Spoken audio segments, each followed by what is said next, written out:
So patients with ALS are prone to secondary infections if they aren't managing secretions and making sure that they're getting those deep breaths that they need to open up the bases of the lungs. So this is a great therapy that you can start once the cough becomes impaired, so that they're able to make sure, even if they're not acutely ill, that they're keeping the bottom parts of the lung open, and if anything is in there, it draws it up where they can pull it out of the upper airway and then out of the mouth. It's basically a therapy for patients that can't cough or for patients that have difficulty clearing. So they could have a weak cough and it just sounds like they're clearing their throat, but it's not effective at clearing those secretions or those things that are stuck in the upper airway. So this is a cough assist machine.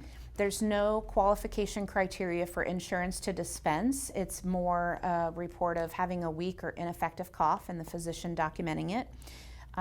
The patients use it as a therapy. So the typical starting dose is twice a day, 15 breaths with breaks in between. If the patient's acutely ill, they can use it more frequently throughout the day. It applies a positive pressure that inflates the bottom parts of the lung and then applies a vacuum that will pull everything forward into the upper airway so that the patient can clear it with the suction machine that we talked about earlier.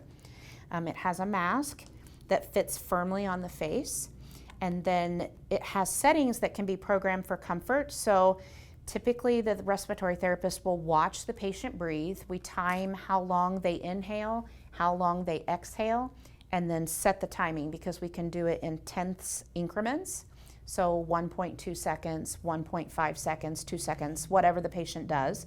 And we try to get that as close to the normal breathing pattern as possible so that they can tolerate it. And then we give them small breaks in between. So if I turn the unit on, it comes on in a standby mode and it kind of displays some of the settings. So in this particular instance, it has a pressure of 40 coming in, pressure of 40 coming out, and it's in 2-second intervals. So 2 seconds when they breathe in, 2 seconds when they breathe out, and a 2-second pause.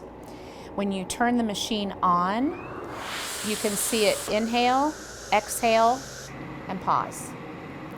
Inhale, exhale, and pause. They do those usually in settings of about 16 breaths, 15 to 16 breaths in increments of 4 at a time. So it gives them an opportunity to rest in between.